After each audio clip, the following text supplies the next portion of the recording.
we gather here together in thy presence, God our Father, we invoke your Holy Spirit to come in, that your name be blessed forever through your word that has the power. May our worship by your grace comes from within. We lift our voice in adoration to celebrate your great salvation and exalt your holy name, our God and King. It's your love that brings us closer and teaches us to love each other, and that's the reason we, your children, like to sing songs of praise to God the Father, to Jesus Christ our great Redeemer, to the Holy Ghost that makes this truth so real. Your boundless love is everlasting, your saving grace is so amazing, and all these blessings that you give us we can share.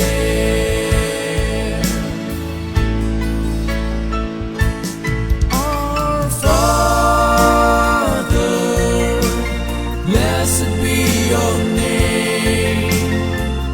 Your kingdom come, your will be done.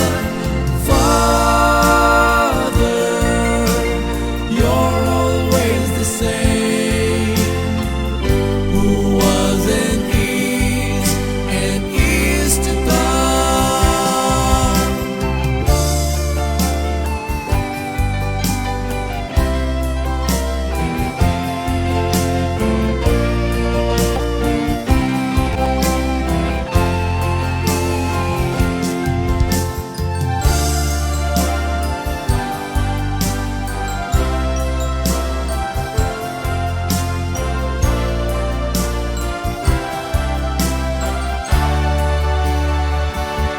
Songs of praise to God the Father, to Jesus Christ our great Redeemer, to the Holy Ghost that makes this truth so real.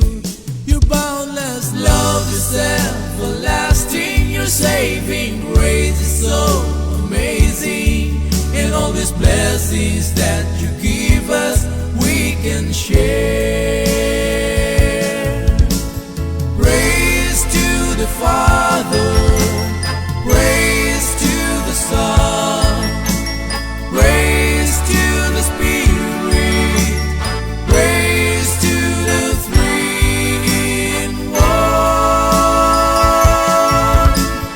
Praise to the Father, praise to the Son, praise to the Spirit, praise to the Three in One. At na naway kayo po ay nasa mabuting kalagayan sa mga oras na ito. At sama-sama po muli tayong mag-aral ng kanya pong banal na salita. At atin pong ihanda ang ating pong mga Biblia upang sabay-sabay po natin buksan ang mga talata na siya ating pong pag-aaralan sa gabi ito. At maghanda na rin po kayo ng hindi pong mga ballpen upang itala mga mahalagang bagay na dapat natin pong malaman sa gabi ito, kapatid. At ang lahat po ay akin pong pinasasalamatan. Kayo po ay amin pong nakasama sa gabi ito.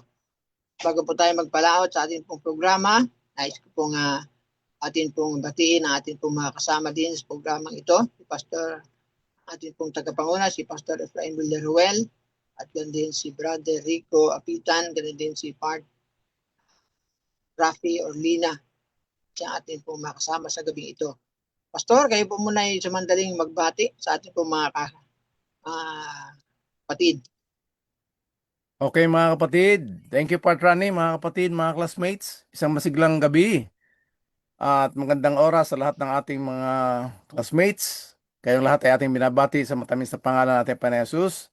ngayong gabi, ang gagawin natin, Patrani, ay i-highlights natin yung buong pag-aaral ng 1844 kasi medyo mahaba, 3 bahagi ang pinag-aaralan natin. So, mag-open tayo ng question and answer ngayon sa ating mga kapatid. At mula sa inyo, Patrani, si Patrafi, kung makarating siya, mas maganda. I-highlight natin ito kung bakit mahalaga ito. At ito yung foundation, central pillar of the Advent faith. So mga kapatid, habang tayo ay nag-sharing, patuloy ang inyong pag-pray, ang pag-pray sa bawat isa sa atin. At iisa lang ang katotohanan na ibibigay sa atin ng banal na Espiritu. Ang pag-ibig ng Diyos na nagligtas sa atin sa magitan ng katwiran ng ating Panginoon Jesus. Patrani, balik sa iyo. Thank you.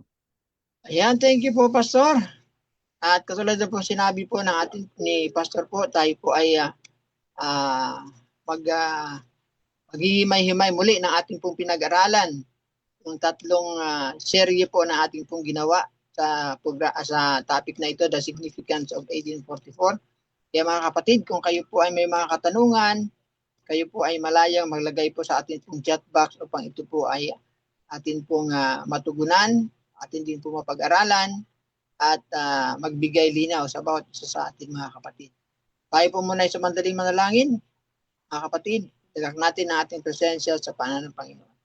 Dakilang naming Diyos, Ama naming banal, muli kami po ay dumudulog sa inyong dakilang harapan sa oras na ito. Nais namin magpasalamat, Panginoon, dahil sa buong maghapon, din buong magdamag, ay miingatan ninyo sa aming pong mga gawain, sa aming pong pamamahinga, Panginoon. Maraming salamat na inyong pong presensya, ang patuloy naming nadamat naranasan, Panginoon. Sa oras na ito, muli naming pinapasakop ang aming pong mga sarili sa inyong pong luklukan. Dahil alam po namin, Panginoon, na hindi po kami po ay salat sa karunungan, balit ang banal na Espiritu ang siyang amin pong pinagkakatiwalaan na siya magbubukas na amin pong pangunawa upang higit namin maintindihan bagay na inyo pong ipinala sa inyo pong banal na kasulatan, Panginoon. Maraming salamat na kayo po ang siya magpapaunawa sa amin ng mga bagay na ito. Siya maglalahad sa bawat sa amin, Panginoon, upang maging malinaw sa amin ang inyo pong panukala sa bawat sa amin at ganoon din sa mundong ibabaw na ito, Panginoon. Maraming salamat na ang inyo pong presensya at pag-iingat at pamamatnubay ang aming pong maranasan sa mga oras. Ito idinadalangin din ang aming pong internet na siyang gagamitin sa gabing ito, Panginoon, naway maging malinaw, maging maayos upang sa gayon ay makarating sa bawat tahanan ang mensahe na nais yung ipabati sa bawat sa amin. Maraming salamat sa inyo pong katugunan namin kailang talangin sa pagkatawag ng pagkakulang at pagkakasala namin sa isip, salita at sa gawa. Ito po aming dalangin sa pangalan ng Panginoon Jesus. Amen. Yan, ngayon po ay atin na pong ibalik muli kay Pastor ang ating pong oras upang ating pong muling pag-usapan ang ating pong napag-usapan ng mga nakaraang linggo. Pastor? Okay, Patranim. Maraming salamat. Ngayong gabi, ayon sa akin nabanggit, ay magkakaroon tayo ng discussion ngayon tungkol dito, pero i-highlight ko muna to. Ha?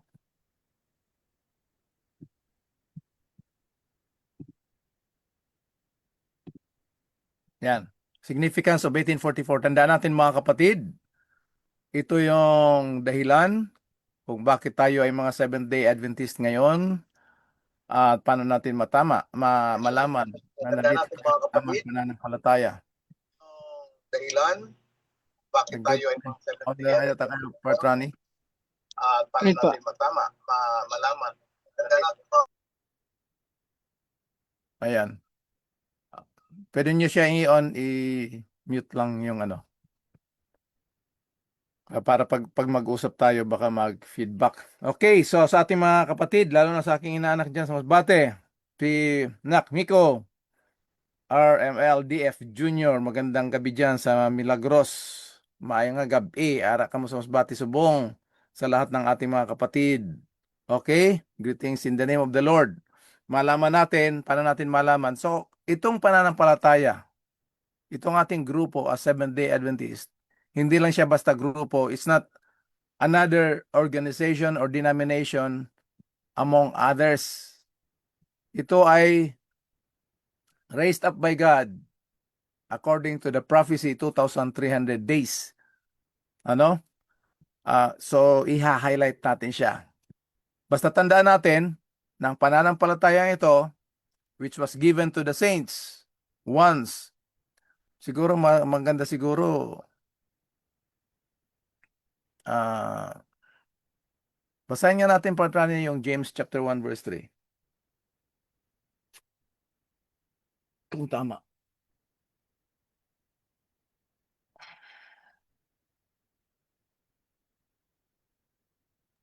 James chapter 1 verse 3, sabi po dito, yamang nalalaman na ang pagpagsubok sa inyong pananampalataya ay gumagawa ng pagtitiis. James yun, ano? Apo.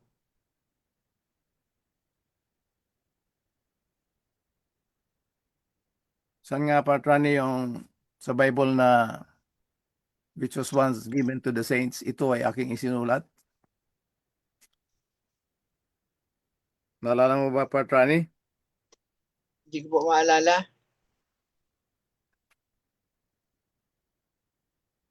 Which was once delivered to the saints.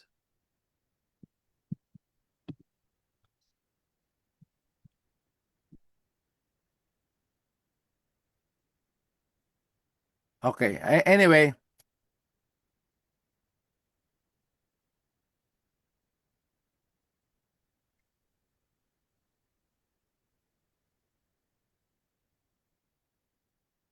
Anyway, patuloy tayo mga kapatid. So, iha-highlight na lang muna natin to, ano? Number 1, patrani, ito yung connection mula sa mga disciples papunta dito sa atin sa Advent faith. Kita mo yan, patrani, sa screen? Apo. Disciples and the Advent movement. Kasi kailangan natin ma-review, mailagay natin sa mind natin yung kahalagahan talaga ng year 1844 bilang katuparan ng prophecy ng Daniel 8:14 unto 2,300 days then shall the sanctuary be cleansed. No? John 1:3 po, Jude 1:3 po pala yun. Jude 1:3, hindi James 1:3. Maraming salamat. Pwede pa basa sa Tagalog, Patrani? Jude 1:3, sabi po dito, mga minamahal, samantalang ako'y totoong nagsisikap ng pagsulat sa inyo tungkol sa kaligtasan nating lahat, ay napilitan akong sumulat sa inyo na iaralan kayong makipaglabang masikap dahil sa pananampalataya na ibinigay na minsan at magpakailanman sa mga banal. Okay. Talagang it is by the grace of God and through the inspiration of the Holy Spirit na talagang sinulat ito ni Jude. Ano? Sabi niya, pinagsikap niya na isulat ito tungkol sa ating kaligtasan na minsan lang ibinigay sa mga banal. Sino yung mga banal sa Bible? Kahit saan tayo pumunta. So, mga kapatid, hindi tayo pwede magmayabang, maging proud sa ating denomination. Tatandaan natin yan. Ito ay privilege na pinagkaloob at pinagkatiwala sa atin ng Panginoon. So, pag tiningnan natin ang mga banal sa Bible, meron siyang dalawang characteristics pagdating sa prophecy. Alam naman natin yan. Yung bunga ng everlasting gospel sa Revelation 14:12. Here are the patience of the saints, here are they that keep the commandments of God. So tiyak yan, hindi ito invento. Okay? Itiyakin natin. Ito yung, alalahanin natin mga kapatid, minsan lang ito ibinigay. Ipinagkatiwala. So hindi tayo pwedeng makipag-compete, hindi tayo pwedeng mag-look down sa ibang denomination. Ang goal natin, ang mission natin, focused, grounded in the Bible, focused in the mission, is to preach and demonstrate the everlasting gospel. Bartrani. So ito yung ano natin, connection ng disciples, the Advent movement tayo ngayon. Ano? Itong disciples, yan yung time ni Jesus. Advent movement, ito yung panahon ni William Miller in connection na rin yung kung paano na-raise up yung Seventh-day Adventist Church. Any reaction para Trani dyan, ha? Okay. Mistaken expectation. Naghihintay sila, nag-expect sila tungkol kay Jesus na itatayo niya na yung itatayo niya na yung kingdom of God. Kaharian. Kaharian, oo. Ganon din, halos magkapareho sila yung second, yung Millerites na turn into Advent movement. Baka may magko-comment nito, may hindi mag-agree sa akin. Pero connected talaga ito, Patrani. Yung Great Disappointment ng Millerites, kasama sila Ellen White doon. Kaya nga meron tayong doctrine ng 1844. At yung position natin, official position natin as a church, yung galing kay Hiram Edson, yung nakita niya yung vision na pumasok si Jesus from holy place to most holy place. Yan ang official position natin. Pero pinag-aaralan nga natin, review. Ni-review natin kasi under attack tayo, under fire. Outside of the church, outside of the denomination, and from within. Kaya kung mapapansin natin, bold itong, kung paano naging bold si Paul mag-preach sa mga taga-Corinth, na kailangan malaman ng mga tao na siya ay namatay, nabuhay na mag-uli, nagpakita, at bumalik sa langit. Bold talaga si Pablo.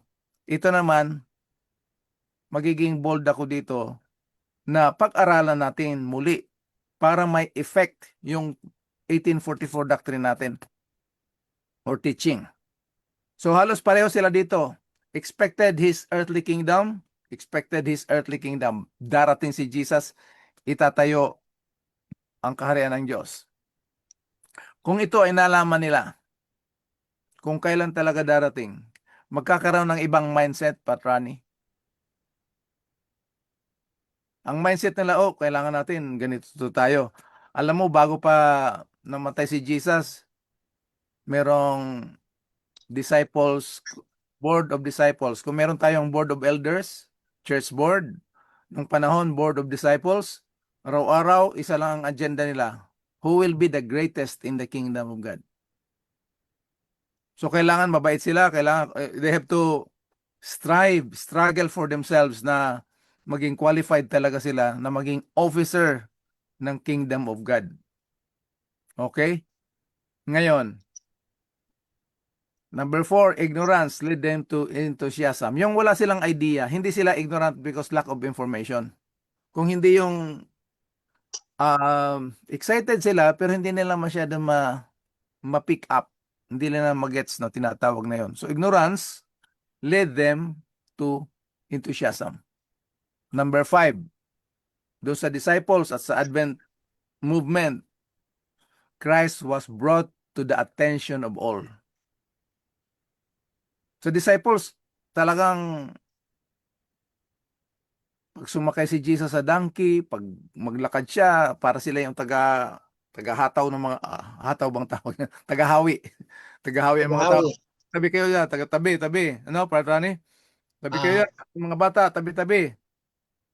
Naalala niyo naman yung babae na may sakit na 12 years. Tabi kayo yan. Sa dami ng tao, Panginoon, walang makakaalala o makaramdam na may naghumipo sa iyong laylayan. So, the same. Number 6, ito yung mga kapatid. Kung paano ito being attacked or under attack outside of our denomination. The way the devil is attacking it through us as members of the church na Advent Faith ay we don't talk about it. Ano, Patrani? We don't talk about it much. Kung ano lang, sa Sabbath School lesson, mailink ka natin yung Sabbath School lesson dito sa topic natin. So, message rejected by most religious leaders. Bakit religious leaders itong sa Advent movement?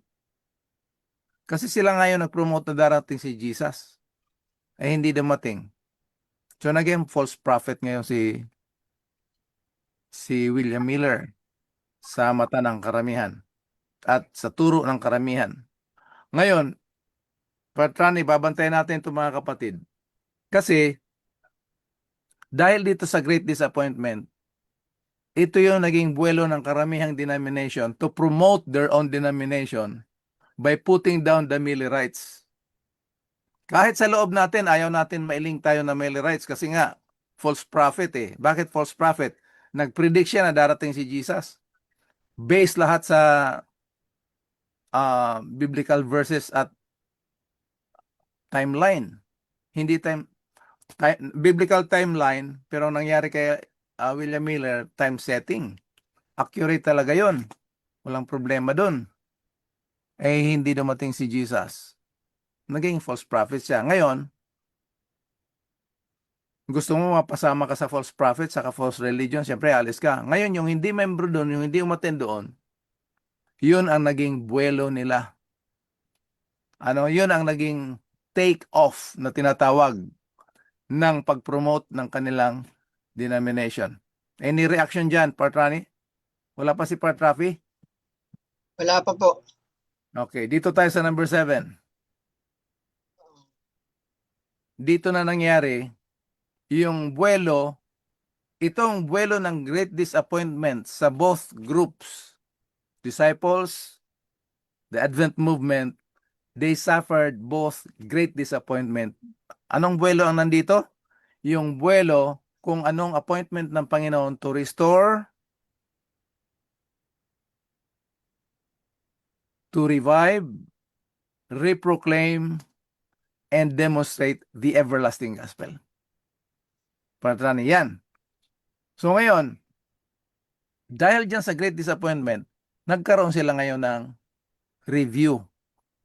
Sa case ng mga disciples, si Jesus after the resurrection, siya ang nagbigay ng hermeneuta, the right understanding of studying the scripture.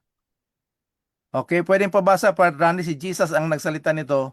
Nung kinausap niya uli yung mga disciples, pagkabuhay niya naman uli, ito yung lesson natin, the power of His resurrection. Pagkabuhay niya naman uli, hindi siya nakilala ng disciples, naglalakad papunta ng Jerusalem on the way to Emmaus. Ito yung sinabi niya sa kanila. Luke chapter 24 verses 44 to 45. Luke chapter 24, 44 to 45. At sinabi niya sa kanila, ito ang aking mga salitang sinabi ko sa inyo, na ako'y sumainyo pa na kinakailang matupad ang lahat ng mga bagay na nangasusulat tungkol sa akin sa kautusan ni Moises at sa mga propeta at sa mga awit. Na magkagayoy binuksan niya ang kanilang mga pag-iisip upang mapag-unawa nila ang mga kasulatan. So, para hindi tayo malito at maguluhan sa pag-aaral ng Bible, sino dapat ang makita nating sentro na nandun sa kasulatan? Patrani. Ang sentro ng kasulatan ay si Kristo. Okay. Mula Genesis hanggang Revelation. Yan. Tama yan. So, ganun din ang nangyari dito sa Great Disappointment. Nag-study ulit sila yung ating mga pioneers. Okay? Nag-aral ulit sila. Yung pala, yun ang purpose ng Panginoon through Ellen White and mga iba pa nating pioneers. Nag-restudy sila. Dito ngayon na ibalik yung everlasting gospel message, the truth of the Sabbath, the Ten Commandments, health message, lahat ng mga nandiyan sa Bible ay na-re-study, na-i-reproclaim through Advent movement na ngayon ay Seventh-day Adventist tayo ngayon. Okay. So ngayon, dito sa number 9, point number 9 natin, na-discuss na natin ito noon. Pero rini-review, binibigyan natin ng diin kasi yun nga sabi ko, hindi na natin binibigyan ng pansin ito. Itong doctrine na ito na napakalaga kung bakit tayo ay Seventh-day Adventist ngayon. Malaman natin ang kahalagahan ng grounded in the Bible, focused on the mission. Dito sa number 9, Patrani, itong mga disciples, pagkatapos ni Jesus ma-resurrect, pagbalik doon sa langit, binigay ang banal na Espiritu during the Pentecost.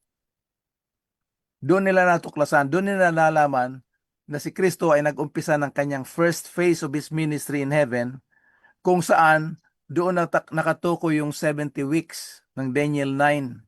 Kaya pag binasa natin yung Romans chapter 1 verse 16, For I am not ashamed of the gospel of Christ, for it is the power of God unto salvation to everyone that believes. Pag-uumpisa sa mga Hudyo, to the Jew first, and to the Greeks.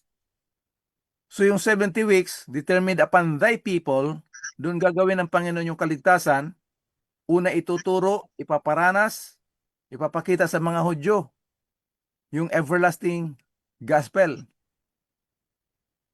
So nangyari yon, in-execute talaga ni Jesus between the last 7 weeks. Yan yung last week. I'm sorry, 7 years. Yan yung last week ng 7 weeks. 7 years from 27 AD to 34 AD. Okay? Yan yung ginawa ng Diyos na kaligtasan sa atin na dapat i-proclaim ng mga Hudyo. Instead of accepting it, they rejected the Messiah by stoning Stephen, 34 AD. So as a nation, they rejected Jesus Christ. They did not believe sa kabila ng greatest proof about His resurrection. Yun din ang nangyari sa Corinth. After they received the gospel, they rejoiced in the birth, life, death of Jesus Christ. Iniwan nila yung katotohanan ng kapangyarihan ng pagkabuhay na maguli ng ating Panginoon Jesus. Dito sa last 9, yung Advent movement, nag-restudy sila, dito nila nakita yung last phase of His ministry in heaven, kung saan nakatungo yung 2,300 days ng Daniel 8:14. Ano itong 2,300 days? Tandaan natin mga kapatid, Jesus is the head of the church, and we as a church on earth is connected to Jesus Christ in the heavenly sanctuary. Ang iingatan natin mga kapatid, ang focus natin nandun sa building. Habang merong building dun sa langit, okay? Hindi yun ang main purpose ng sanctuary message. Kung hindi, ano ang katotohanan na dinadala mula dun sa building, sa mga services, sa mga rituals, offerings, participation ng mga tao, ano ang tinutukoy doon? Kaya nga, ang sinasabi yung faith without works is dead. Magko-cooperate, magpa-participate talaga ang tao.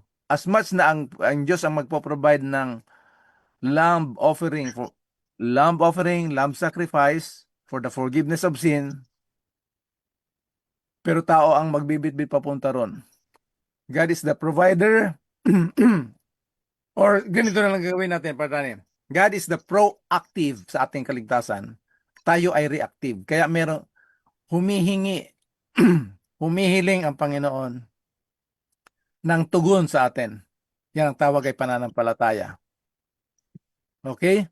So ngayon, pagkatapos nitong great disappointment ng disciples in the context of 70 weeks, at great disappointment ng Advent movement in the context of God's Zone, yung malaking vision, 2,300 evenings and mornings, ang nangyari sa kanila, ginamit sila ng Panginoon ng disciples doon sa Pentecost, number 10. The apostles began the work. Ano yung work? Preaching the gospel in its purity, pure, unadulterated, non-commercialized. Kaya ang epekto sa mga tao, as a group, as pangmaramihan, pipili talaga sila either for or against kay Christ. Dito sa Advent movement, ginamit sila ng Panginoon para tapusin ang gawain. Tuparin yung 1844, doon mag-uumpisa hanggang patapos, at tayo ay privileged, mga kapatid, sa ating mga kapatid na nanonood ngayon. Privileged tayo, meron tayong gawain. Hindi lang tayo sisimba tuwing Sabado at magpo-program. May mission talaga tayo. Kaya grounded in the Bible, focused on the mission. Hindi ko alam kung gaano tayo makarelate dito sa kantang ito. May part daw na pray for the latter rain. Naintindihan ba natin kung ano yung latter rain? Ito, pang-challenge na ito sa ating lahat, mga kapatid. Bilang mga anak ng Diyos na pinagkatiwalaan niya ng mensaheng ito. Ano yung latter rain na pinagpe-pray natin? Mga kapatid, yung latter rain na pinagpe-pray natin, hindi yan Holy Spirit. Yan ay ang mensahe na binigay ng Panginoon sa atin. Anong mensahe ito? Christ our righteousness. proclaimed in 1888 at Minneapolis General Conference, 1888. 11. God confirmed them with prophetic gifts. Kaya meron tayong topic sa ating Sabbath School lesson. 2 weeks na yung prophetic gifts, spiritual gifts. Ano? Pero dito specific is prophetic gift. Ini-emphasize ni Paul sa 1 Corinthians chapter 12 and 14, maraming gifts, pero ang mahalaga dito sa mga gifts na to, dalawa, prophetic and speaking in tongues. Pero ang binigbigyan talaga ng diin ni Paul ay yung prophetic gift, yung gift of prophecy. So God confirmed them with prophetic gifts. Dito sa Advent movement, God confirmed them with prophetic gifts. Okay? Okay. So, yan, Part Rani. Any comment dito sa ano natin? Ayun, Pastor, napakaganda po yung inyo pong mga binanggit. At napansin nga ko nga po kanina, Pastor, na sinabi po niyo na napakahalaga po ng na maintindihan natin ito pong mensahe ng 1844 sa bawat isa sa atin. Pastor, may tanong lang po ako tungkol po dito po sa 1844. Ito po ba ay para lang po sa ating Adventist o ito po ay para po sa lahat? Okay.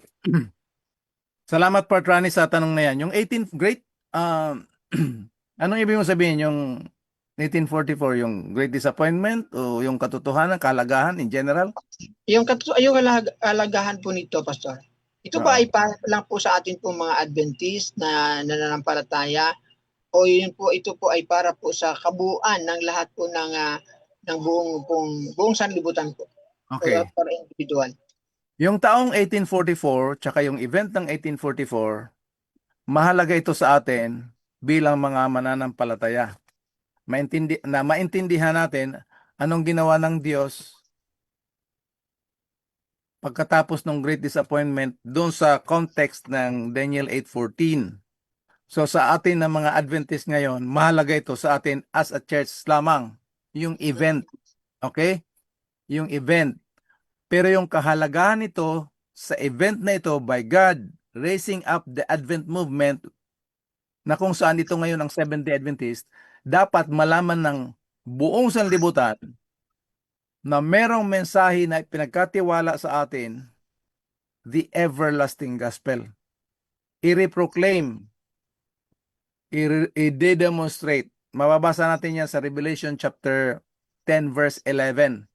Pagkatapos ni John kainin yung mapait na libro sa kanyang tiyan, pero ang sequence kasi doon, Part Rani, mapait sa yung tiyan, matamis at yan. yung bibig. Dapat matamis sa yung bibig muna, tapos Mapait sa tiyan. oo. Ngayon, kaya doon sa tanong mo, Part Rani, i-discuss natin yan kung meron pa mga tanong dito na iba. Mahalaga sa atin yan as an Adventist, yung event, yung Great Disappointment, papunta doon sa anong kasunod ng Great Disappointment ng 1844. Yun na nga, God raised up a movement, little flock ang tawag doon. Yun sila Ellen White. To restore the everlasting gospel. Okay? Ngayon, yung message na pinarestore ng Panginoon that was trampled down by the little horn for 1,260 years, kailangan ma-reproclaim, ma-demonstrate na ngayon worldwide. Kasi doon nung sinabi ng Panginoon sa mga disciples, mag-ipon kayo dito, hintayin yung banal na espiritu, at ang mensaheng ito ay inyong ipahayag mula sa Jerusalem and to the ends of the earth, meaning worldwide. Ito yung nangyari ng 1844. Worldwide event yan. Kahit geographically doon yan nangyari sa upstate New York, ang effect niyan, ang wave na dinadala niyan, Part Rani at mga kapatid, ay worldwide. Kaya kilalang kilala yung Millerites or Advent movement. Kaya lang may kumbaga sa saranggola, Part Rani, may buntot ng tawag kay William Miller ay false prophet at napasama tayo dyan kaya takot na takot tayong maiugnay yung sarili natin. Pero huwag tayong matakot mga kapatid kasi yan talaga ang kasaysayan ng yan, mas maganda. Dalawa kami ni Patrani. Nak, no? Yan talaga ang kasaysayan na binigay at pinagkaloob ng Panginoon. Okay? Okay ba yung... Follow up po, Pastor, doon sa kay Mellerite po. Sabi po niyo kanina, ito po ay, kung nagkamali po ba yung mga Mellerite tungkol doon sa second coming ni Jesus, ibig po ba sabihin, Pastor, mali din po yung prophecy? At paano po maging tama ang prophetic period na ito, ngunit mali ang pagkaunawa sa tao ng event na naganap sa katapusan po nito? Ayan, magandang tanong yan, Patrani. Pastor, Brother Melvin? nakapula kasi yan, kuwan na yan, yung Great Disappointment Mm. na talagang mangyayari.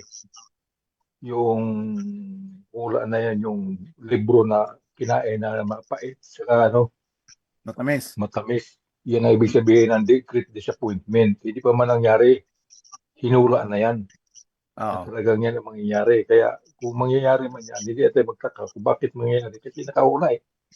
Oo. At doon din ang umpisa yung movement natin na itinatag ng ating Panginoon. Mhm. Doon nag-umpisa yung pag-aaral na kung doon na tuklasan nila yung about Sabbath, yung mga pagkain. Kasi noon before, wala talaga yan. Mm. Si Ellen G. White, Sunday observant sila yan. Blind sila dyan. Oo. Kaya kung ano ang nakaprophesy, talagang makikita natin kung gaano katotoo ang salita ng Diyos kasi nangyayari. Amen. Sinasabi na agad. Kung dumating man yan, ibig sabihin, accomplishment lang na patutuo ng prophecy ay talagang totoo at inihayag. Amen. Thank you, Brother Melvin. So dyan, Patrani, nakita mo? Yan ay nakasulat, hindi intention ng Panginoon na bibiguin ang kanyang bayan. Pero, kailangan magkaroon ng ganong karanasan para gisingin ng tao ng karunungan ay nagmumula sa Diyos at hindi sa tao. Anong feeling mo kung ikaw si William Miller at natupad yung hula mo? Siyempre, magmamalaki ako, Pastor. Yun ang danger doon. Kaya pinahintulot ng Panginoon ito para maranasan natin na ang pagtitiwala ay doon lamang sa sinabi ng Panginoon. Thus saith the Lord. Kaya napakahalaga ng kanta natin na grounded in the Bible, focused on the mission. Okay? So ngayon, kung nagkamali si Opo. William Miller, pinahintulot ng Panginoon yon para kunin yung kanilang attention. Mag-aral uli. Yun ang Revelation chapter 10 verse 11, prophesy again. Yun ang ating focus on the mission as an Adventist. Patrani, balik sa'yo. Mayroon ka bang nakikitang tanong dyan sa mga kapatid natin dyan? Ayun, meron pong tanong, Pastor, dito, Sister Noni. Kaya lang, mayroon po muna akong follow-up question, Pastor, bago po yung tanong ni Sister Noni. Okay. Doon po doon pa rin po sa great disappointment po, Pastor, po diba, after po na maranasan po nila yung great disappointment, ano po yung pinakamahalagang nangyari dun after noong 1844 po? Ano po yung pinagawa ng Diyos sa kanyang bayan pagkatapos po ng 1844? Okay. Thank you, Patrani. So, Brother Melvin, meron ka bang may babahagi dito? Anong ginawa ng Panginoon pagkatapos ng Great Disappointment, Brother Melvin? Wala pa akong idea, Pastor. Kulang yata yung nabasa mong comic. Anyway, ang ginawa ng Panginoon nga, He raised up a movement. Yan yung sila Ellen White, sila James White, sila Hiram Edson. Nagkaroon sila ng pagpupulong at pag-aaral muli. Rini-examine nila itong Daniel 8:14. At doon sa pangitaan ni Ellen White, sa Great Controversy, page 490, doon niya sinabi na the central pillar of the Advent faith and the foundation is the declaration unto 2,300 days, then shall the sanctuary be cleansed. Doon nila yung nakitang kahalagahan na hindi pala yung pagdating ni Jesus dito babalik si Jesus dito sa lupa. Ngayon, doon sa vision ni Hiram Edson, ito yung pinakaingat natin dahil sensitive ito. Dito nawala ng lisensya si Desmond Ford. Nung sinasabi niya, hindi pumasok si Jesus sa Most Holy Place. Malaking argument, malaking istorya yung Patrani. Pero pinanindigan niya na hindi pumasok as much as kung ano nakita niya, wala siyang naibinigay kung ano talagang event. Dito sa pag-aaral natin, pinag-aaralan natin, nagbigay ako ng 12 verses na pag-akyat ni Jesus doon sa langit, he sit down, he stand up, he is interceding for us in the right hand of the throne of God. So, kung i-consider natin ito, hindi ito conclusive study yung pinag-aaralan natin ito ay open Bible. I-check natin yung 12 verses at i-consider natin. Kasi nga, kaya hindi ito effective at hindi tinatanggap ng mga tao, doon tayo sa position na hindi natin rin i-examine. But if we will connect this 1844 in the light or in the context of the everlasting gospel, magkakaroon ng idea yung mga tao, ganun pala yun. Kasi, ang kalaban ng 1844, mga kapatid, denominationally speaking, yung last 7 years or last 7 week ng 70 weeks dito sa Daniel 8:14, sa ibang pananampalataya, ang tawag nila dyan ay suspended. Hindi muna yan natuloy. Okay? Hihintayin ng Diyos yung last 7 weeks ng 70th week pagdating ng little horn. Darating pa lang yung little horn, yung beast. Okay? Pagdating ng beast, dyan magkakaroon ng 7 years period of tribulation. Ngayon dyan sa 7 years of tribulation, dyan papasok yung doktrina nila na rapture. Tinatawag na secret rapture. Okay? Ngayon, ganyan gumawa ang kaaway. Pag hindi natin iningatan ito, baka pwede tayong ma-deceive. Pero alam naman natin na every eye shall behold him. Pero kung hindi tayo nag-grounded in the Bible, pwede tayong madali dito kasi ang focus ng lahat ng tao is actually going to heaven. Patrani at mga kapatid. Ngayon, kung ang focus natin ay going to heaven, iba-iba yung mindset na sa maawa ang Panginoon, makapunta ng langit. Hinihanda na ni Lord yun para talaga sa atin. Ang focus natin, tapusin yung pinagkatiwala niya sa ating gawain, to preach and demonstrate, witness the everlasting gospel unto all nations, then shall the end will come. Uuwi na tayo sa langit na bayan. Hindi na yung kung maawa ang Diyos, o tapos marami pa tayong mga iniisip na mga persecution, mga patayan, tatago sa bundok. Iyan ang deception ni Satanas na nakalagay sa mind natin. Kaya gulong-gulo ang mind ng ating mga kapatid. Wala tayong peace of mind dahil sa takot natin sa Sunday law at persecution. Lalo na yung Daniel chapter 12 verse 1 na merong kaguluhan na mangyayari such as never was. Kaya karamihan ng program natin ng mga camping sa kabataan, puro survival camp. Training para makasurvive. Ay wala nang gagawin si Michael the Archangel. So mga kapatid, ito ay bilang mga magkakapatid tayo, paalala sa atin to, mag-focus tayo sa kapangyarihan ni Michael the Archangel. Iyang Michael the Archangel, pinag-aralan na natin yan dito, part Rani, part Melvin. Lumilitaw lang yan si Michael the Archangel sa matinding sitwasyon at siya itatayo talaga para sa kanyang bayan. Part Rani? Pastor, Go ahead, Brother Melvin.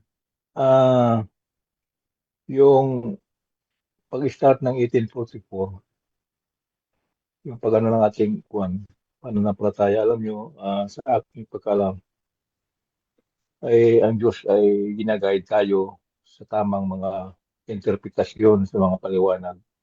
At doon niya ibinigay ang mga pangitain vision kay Ellen G. White na kung saan si Ellen G. White ay siyang nagpapaliwanag sa atin sa lahat ng mga detalye na kung saan ay tinuturo tayo sa tamang landas, sa tamang paliwanag sapagkat sa kanyang mga sinulat ay pinahayag ng Diyos ang direction sa kanyang bayan. Mm. Siguro kung wala si Ellen G. White, maring iba ang direksyon natin eh. Pero ang Diyos ay gumagawa talaga siya ng isang daan o katulad sa Bible may mga propeta na kung saan ginagamit ng Panginoon ay yung siyang nagtuturo sa mga mahiwaga na mga propesya na may paliwanag. At ginagaidan tayo at sa magitan ng Ellen G. White. Diyan po natin nalalaman ang first vision.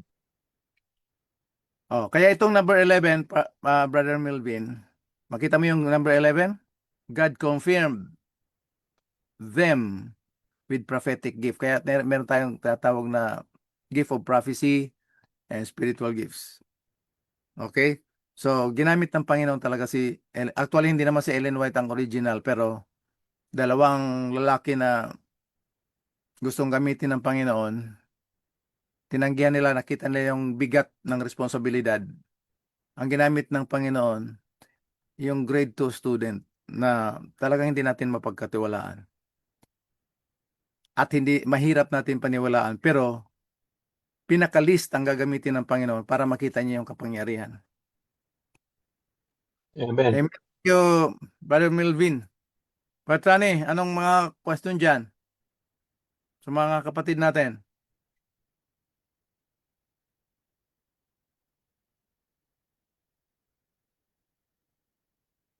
Wala na yata si Patrani. Ayun, naka-off pala ako mga kapatid. Unang tanong po niya dito, Pastor, sabi niya, bakit po magdadala ng hayop sa offering na si Jesus na ang offering? Yan po ang unang tanong po niya dito. Okay. Hindi ko alam kung ang time context nito kung tinutukoy niya yung dito sa New Testament o sa Old Testament. Kung sa Old Testament, bakit nagdadala ng handog? Yun ay nagkakatawan kasi tandaan natin kung ma-review nyo yung sanctuary message natin mga kapatid doon sa mga previous studies natin. The sanctuary message is God's master model plan of salvation. Kumbaga yun ang kanyang PowerPoint. Itong ginagawa natin na study na meron tayong mga PowerPoints. Yan ang PowerPoint ng Panginoon para ipakita niya ang kanyang programa, panukala, plano, kasaysayan ng kaligtasan mula umpisa hanggang dulo. Kaya merong daily services, merong yearly, yung tinatawag na the Day of Atonement.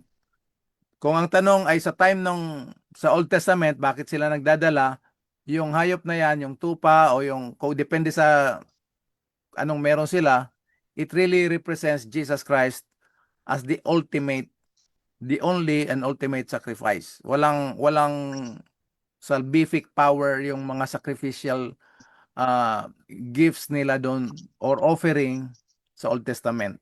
Ngayon, pag linagay naman natin ito sa New Testament, hindi na talaga tayo magdadala ng mga handog para sa kaligtasan at pagpapatawad ng kasalanan kasi dineclare na yan ni John the Baptist, John 1:29, behold, the Lamb of God, ang tawag kay Jesus, the Lamb of God which taketh away the sin of the world.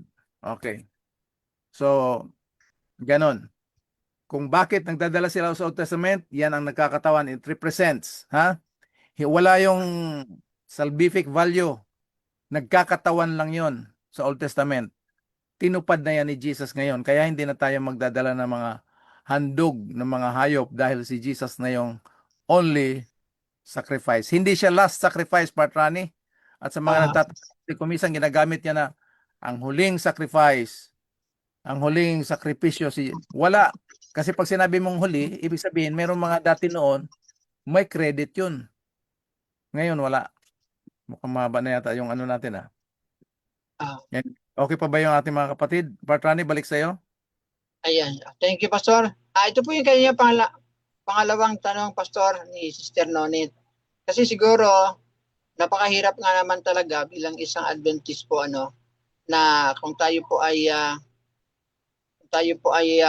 mag-preach ng ebanghelyo, subalit ang ating pong gagamitin ay siguro ito po yung punto ni Sister Nonit po dito. Kasi sabi po niya, paano po ba mag-preach sa hindi mananampalataya, baka pananampalataya? Hindi sila interesado. Okay, ganito yon. Medyo malawak na topic ito. Pero kung ang focus natin, paano ba mag-preach sa hindi ka pananampalataya? Iko-consider mo kung anong klaseng pananampalataya yung ipagpipreachan mo. Tsaka hindi lahat ng pag-share ng gospel ay puro preaching. Okay? Dadaanin mo, yung iba, dadaanin mo na yan sa social aspect. Bigyan ko kayo ng example. Doon sa Quezon, yung lagi kong sinishare na experience, matagal na lang binabible studyhan, hindi pa tumatanggap sa Panginoon. Tapos nung dumating nga ako doon, dinalaw namin yung grupong yon. Tapos kanta sila ng kanta. Yung mga tao, alam mo naman yung kumisa yung mga kanta natin, nabuboard yung mga tao, nandun lang sila. Tapos binigay nila sa akin yung gitara. Sinabi, Brother Epi, kantan mo nga sila para makinig. Sabado yun, ha. Ang kinanta ko, di ko alam dyan sa mga nakikinig ngayon. Kinanta ko yung Butchikik. Ikaw, Patrani, alam mo ba yung Butchikik na kanta? Oo, yung kay yung Villame. Oo. Ano ang reaction mo doon sa kantang yon? Hindi ko maintindihan eh. Wala namang mensahe na ibinibigay doon. O, pero pag naririnig mo yon, anong reaction mo? Kahit hindi mo naintindihan. Parang masaya. Masaya siya pakinggan. Oo. Pero, ang ano kasi doon, masaya pakinggan, nakakatawa. Pero, pagdating sa understanding, wala kang maunawaan. Parang, So, tawanan sila doon. Tinigil ko yung kanta. Sabi ko, naintindihan niyo ba yung kanta? Hindi daw. Ba't kayo tumatawa? Kasi nga daw nakakatawa. So, ginamit ko yan. Actually, nung kinakanta ko yun, Padrani, yung tingin sa akin ng mga elders, kasi Sabado yun eh, alas 3 ng hapon. Ang tatalim ng tingin sa akin, ito si Brother Epi, pumunta nga tayo para mag-ministry, tapos kakanta ng gano'n eh, Sabado. So, hindi nila naintindihan yun eh. Naintindihan lang nila nung nagbunga na. Kung paano yung mula doon, sinabi ko sa mga tao, hindi pa pwedeng mangyari sa atin na naglilingkod, nagsasamba tayo sa Diyos na hindi natin naintindihan. Doon nag-react ang mga tao. Oo nga no, di tawa na naman sila. Paano namin maintindihan? Ayon, kailangan natin mag-aral. Pero by the grace of God, talagang bumunga ngayon ng maganda. So ang pag-preach, hindi lahat ay yung tatayo sa pulpito, mag-sermon. Iba-iba. Merong gift ng kantahan kayo, merong socialization, yung barkadahan. Kaya nga, making disciples is friendship, magbarkada talaga. Okay, ngayon, ang pangalawang sagot dito, Portrani, ay depende yan sa denomination, kung anong denomination ang kausap mo, ano, at yung kanyang spiritual level. Pag mag-sharing at mag-preach tayo, huwag tayong pupunta doon sa mga kapatid natin sa ibang pananampalataya na we are superior than them. Doon tayo sa ground level that from head to toe there's nothing good in us. Umpisa kayo doon sa common. Anong common ground doon? Na si Jesus yung Savior natin. Oo. So magkakaroon kayo ng connection. Kasi mag-uumpisa pa lang kayo, i-disconnect mo kaagad na you are better or holier and knowledgeable than that person, tanggal na kaagad ang interest. Pero doon tayo sa common ground. Kagaya niyan sa Masbate, Partrani, yung tatay ko kasi evangelical, UCCP, at halos ganun din ng mga kapatid ko. Pero pag umuwi ako doon, pinagsesermon ako doon. Bakit? Kasi nakita nila na hindi ko, tapos ini-invite pa nila ako mag-speaker sa kanilang evangelism. Paano yun? Kasi nga, ang common ground talaga natin is the everlasting gospel. Oo. Ngayon, pagdating doon sa Christian living, tatantyahin, bibigyan tayo ng wisdom ng Holy Spirit eh. Kailan mo ipapasok, anong ipapasok mo. Pero pag inumpisa natin yan, bawal ang baboy, bawal maghikaw, lahat ng mga kung anong Bawal. practice na hindi pa nga nila hindi pa sila in love Tingnan mo. masyado. Para kang 3 months old or 6 months old na bata, pakainin mo na kaagad ng karne prita. Mabibilao ka nyon, Patrani. So, hingi tayo ng wisdom kay Lord. Paano i-share? Ipi-preach. Anong ipi-preach natin? Gospel. Pero ang may problema tayo, i-admit natin ang problema natin. Kasi dahil confused tayo sa gospel, lahat na lang gospel. Yung hindi pagkain ng baboy, gospel. Yung pangingili ng Sabat, gospel. Alam niyo mga kapatid, as much as Sabbath was made for men, yung papasok lang dyan sa kapahingahan na yan, yung tumanggap na kay Kristo. Example, yung mga Hudyo, Sabbath keeper sila, di ba? Pumasok ba sila sa kapahingahan ng ating Panginoon Jesus? Wala. Kasi hindi nila tinanggap si Jesus, hindi sila papasok doon sa kapahingahan ng Panginoon Jesus, kahit sumisimba sila sa araw ng Sabat. Kaya iyan ang iingatan din natin sa ating mga sarili. Posible na tayo Seventh-day Adventist, number 1, hindi natin alam yung mission natin. Pangalawa, hindi tayo sigurado kung ligtas na talaga tayo. So kaya nga, kung ano lang ang meron tayo, sabi ni Pablo sa 1 Corinthians chapter 15, 1-4, yung aking preach sa inyo na gospel na kung saan yan ang nagligtas sa inyo,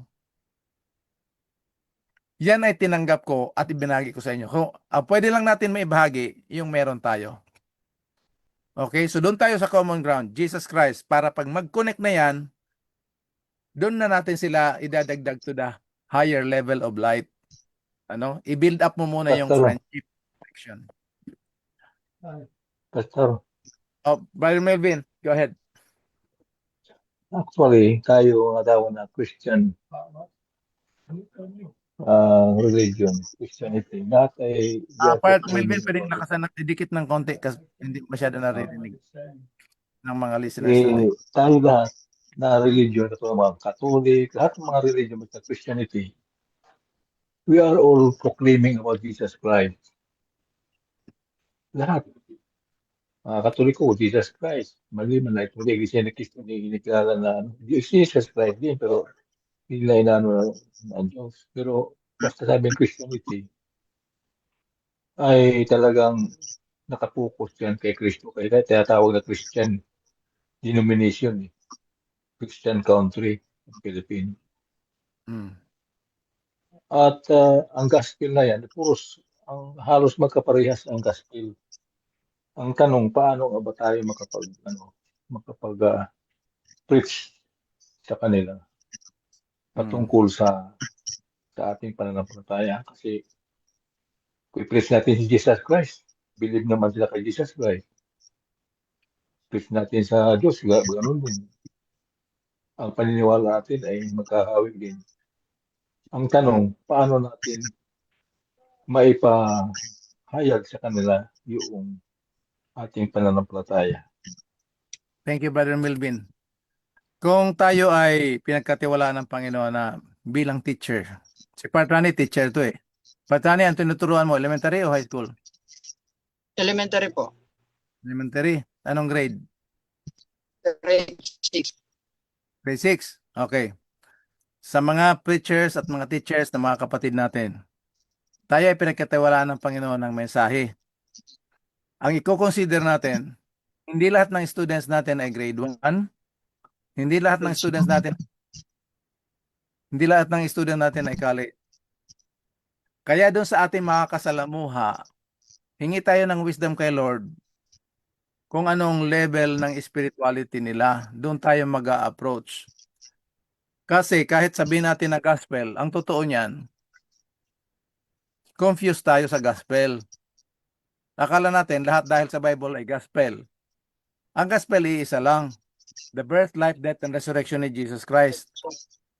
Pag naintindihan ng tao yan, at tanggapin niya si Jesus Christ through baptism, doon pa lang siya magkakaroon ng new birth experience. Doon pa lang siya mag-uumpisa na tatanggalin niya na yung mga jewelries niya.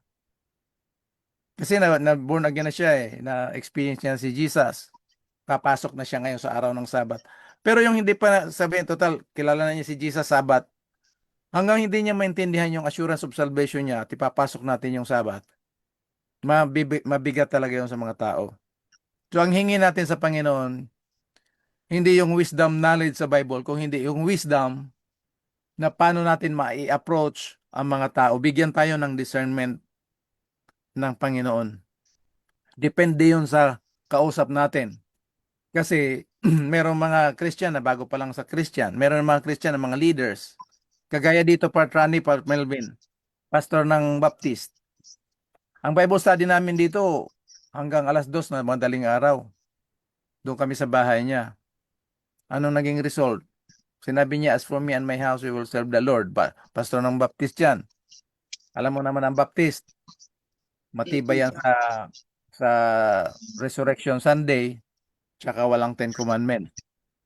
Ang una mong gagawin dyan, gigibain mo yung foundation nila, ng turo nila, by accepting them as a person that they love so much the Lord. So if they realize, oo nga, love ko nga si Lord. So ito yung sabi ni Lord. Iko-consider natin. So kailangan kasama sa pag-preach natin, mga kapatid, ay ang pagtsatsaga. Huwag tayong makukulitan sa kanilang mga tanong. Pag hindi natin alam, maging honest tayo, pag-aralan ko yan, sister, hindi ko pa napag-aralan yan. Pero upo ulit tayo, ha? Mag-reschedule ka na kaagad. Pero wag nating ibubuhos yung pang-almusal, ipakain ka diretso tanghalian at hapunan. May impatso yung ating kaklase sa pag-aaral. Kaya nga ito, alam ko mahaba ito sa mga kapatid. Yung panoorin niyo ito, siguro by 20 minutes, kayo na ang mag-adjust ng time nyo. Binubuhos lang natin ito kasi alam naman natin na wala na talaga tayong panahon pa-relax ng buhay natin. Sabi ni Ellen White, kung naniniwala tayo sa writings ni Ellen White, no more time. Time of the end na tayo eh. So yun ang isa alang-alang natin, mga kapatid. Sino yung kausap natin? Ano yung religious background niya? Pagdating sa Baptist, kausapin mo sila ng katotohanan ng baptism. Pastor, Go ahead, Brother Melvin. sa akin, sa karamihan na aking introduction sa akin, sa kanila ganito. Isa lang yung Bible natin. Dali lang, Brother Melvin. Mga kapatid, ito si Brother lang ang Melvin. Bible natin. Evangelist ito siya mula pa noon sa Palawan. Okay? Kaya, partner natin ito. Okay? Para malaman, Brother Melvin, para malaman nila yung background mo. Akala nila isa ka lang sa mga guest dito. Pero mga kapatid, evangelist ito si Brother Melvin. Go ahead, Brother Melvin. Ang aking introduction talaga, lahat aking makasalamuha, sabi ko sa kanila, yung Bible natin isa lang. Pero ang daming iba't ibang denomination. Kung i-search natin si Google, ang Christian ay 42,000. Ngayon, paano natin makilala kung saan ang totoo? Kasi they are all claiming, being a Christian denomination, we are all claiming that we believe Jesus Christ. And about the Bible, we believe in the Bible. Ngayon, ibibigay ko sa kanila yung first na talata, Matthew 7:21. Hindi lahat nagsasabi, Panginoon, Panginoon, ang makapasok sa karang langit, kung hindi iyon lamang sumusunod sa kalooban ng aking Ama nasa langit. Itatanong ko sa kanila ngayon, lahat tayo ay nagpupuklaim, Panginoon, tumatawag. Pero mayroong identity. Ang identity is kalooban ng Panginoon. Yan ang hanapin natin kung anong kalooban ng Panginoon. Pagkatapos dadalhin ko sila sa Psalms 40 verse 8. I delight to do thy will, O my God, yea, thy law is within my heart. Anong ibig sabihin ng kalooban? Sabi ni David, ay ang kautusan. Then dadalhin ko sila doon sa John 14:15. If you love me, keep my commandment. Ayan pala ang kalooban ng Panginoon. Tapos dadalhin ko sa Matthew 5 na pagpunta ng Panginoon dito ay hindi upang sirain ang kautusan ng mga propeta kung hindi ganapin. Tapos i-itemize ko yung Nicolet ni Tuldok, walang mawala sa bahagi ng kautusan. Then dadalhin ko doon sa sa Ten Commandments. Mm. Pagdala ko sa Ten Commandments, doon lang makikita ngayon, from 1 to 10 Commandments, ang kaibahan tungkol doon sa Sabat. Mm. Yun lang, pastor, ang aking dadala. Manabaiksi lang. Pagkatapos daling ko doon sa Ezekiel. Tapos, kasaysayan. Thank you, Brother Melvin. Next week sa Webes, aga-agahan natin yung discussion ng ganito. At sa ating mga kapatid dyan na nanonood ngayon, pwede talaga kayong mag-participate sa mga questions or mga comments para gawin natin talagang discussion ito. Bago natin iwanan itong 1844, significance of 1844, gawin natin kasi meron pa tayong i-discuss na marami patungkol dito. Part Rani, thank you, Part Melvin, sa magandang input. Talagang tested and proven na to si Brother Melvin sa Palawan. Malawak na ang ginawa nito doon sa Palawan nung panahon pa. Napasa ito sa kanyang mga anak, mga in-laws. Hanggang ngayon, tuloy-tuloy ang ministry. Purihin ang Panginoon, mga kapatid. So, bigyan tayo ni Lord ng wisdom. Sino ang approach natin? Paano natin i-approach? Ano yung message natin? At yung discernment ng Christian level nila. Kung sila grade 1, grade 2, grade 3, elementary level. Doon sa elementary, may 6 na level yon, Part Rani, di ba? Apo. Doon sa school, merong 4 na level. So, bigyan natin, hingi tayo ng wisdom kay Lord, paano i-approach itong message nito. With demonstration na yan, ha? Hindi puro turo. Dapat nakikita din lang yung consistency yung tinuturo natin doon sa buhay natin. Pero Part Rani, medyo gabi na at ang ating mga kapatid ay baka may mga pasok pa bukas. At ibalik ko na muna ito. Dito na muna tayo magtatapos, mga kapatid. Next week, pag-aralan natin yung ito pa rin, buntot pa rin ang ating, i-discuss pa rin natin, Part Melvin, Part Rani, discussion tayo tungkol dito. Ano? Mas maganda, the more maraming nagsishare, mas maliwanag. Okay? Meron pa ba yung mga tanong, Part Rani, sa ano natin? Ayan. Thank you po, Pastor. Actually, mayroon pang mga tanong. Kaya sa chat box natin ay wala na po. Pero mayroon po sana mga tanong dito. Kaya lang, sabi mo po nga ay gabi na. I-reserve na lang po natin ito sa darating pong Webes po ulit. At ayan. So mga kapatid, kami po ay nagpapasalamat sa inyo na kayo po ay amin po nakasama sa gabi ito. At bago po tayo mag-end, Pastor, ay baka mayroon ka pang huling panalita bago tayo at isama mo na rin po, Pastor, yung ating pong closing prayer. Okay. Una sa lahat, thank you, Brother Melvin, sa input mo. Talagang napakahalaga, napakaliwanag, at least nabigay mo yung experience mo at effective yun sa experience mo. At hope and I believe na na-bless din yung ating mga listeners at mga makakapakinig pa. Sa mga kapatid natin na nanonood ngayon at nagbabahagi, alam ko meron din kayong mga thoughts, gusto nyo yung input, baka yung iba nahihiya o yung iba reserve lang. Sama-sama tayo mag-aral. Ang tawag nito ay fellowship, mga kapatid, sharing. Thank you din kay Sister Nonet sa mga questions at sa mga greetings ng ating kapatid. Ikaw na magbabasa niyan, Part Rani. Pagtatapos muna ngayon, tayo ay manalangin. Ama namin banal, makapangyarihan sa lahat, may-ari na yung buhay.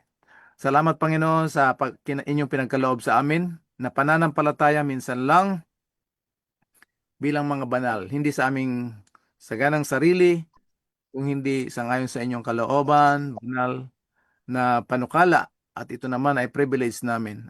Aking dinadalangin ang lahat ng aming mga kaklase ngayon na nakikinig at makakapakinig pa, na kaming lahat ay patuloy lumago sa biyaya at karunungan namin pa ni Jesus, na kaming lahat kasama ng aming mga Bible interest, mga kamag-anak, kaibigan, na mga wala pa sa pananampalataya, ay ito na yung panahon na aming maranasan kung kailan ito magiging buo na iisang pananampalataya, iisang Panginoon, isang bautismo, at para sa inyong kaluwalhatian sa nag-iisang kaharian na inyong inihanda sa bawat isa sa amin bago pa man itinatagang sanlibutan.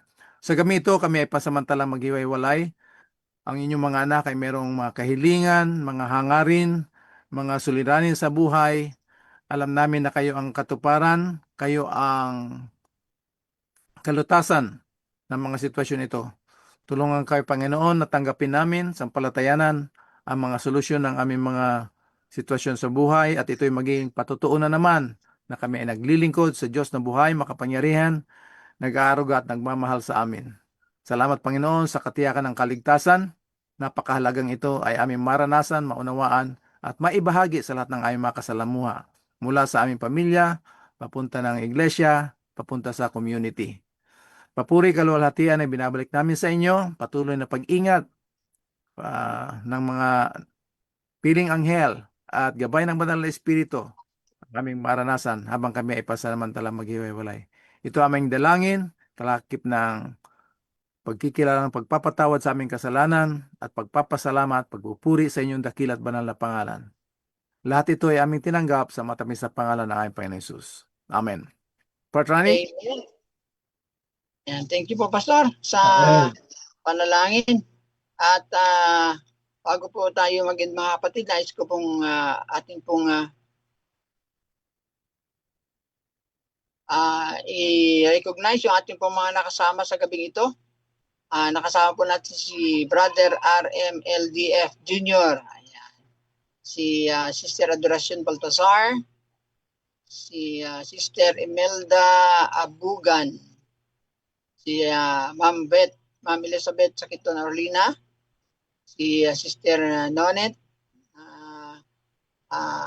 nagtanong din sa atin kanina. At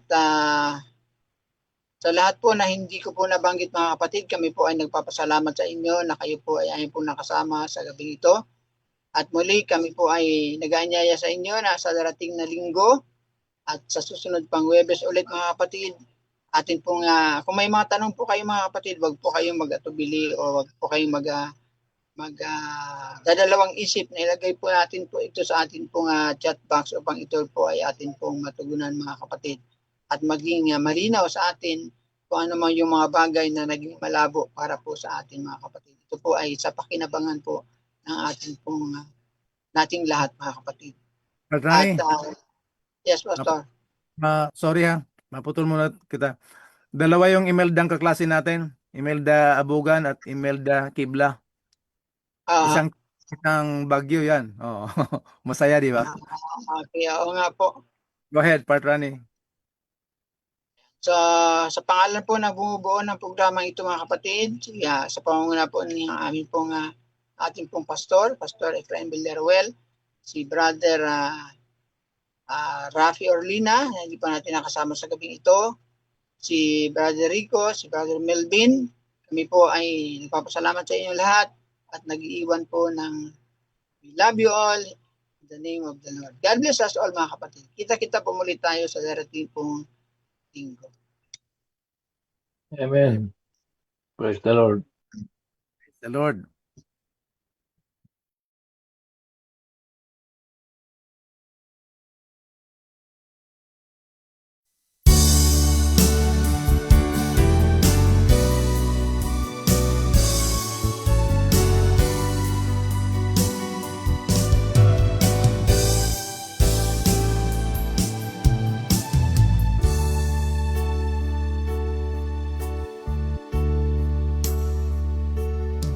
As we gather here together in thy presence, God our Father, we invoke your Holy Spirit to come in, that your name be blessed forever through your word that has the power.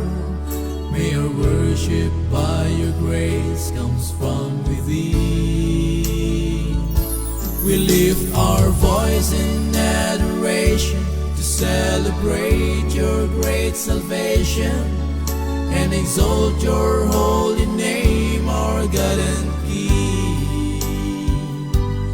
It's your love that brings us closer and teaches us to love each other, and that's the reason we, your children, like to sing.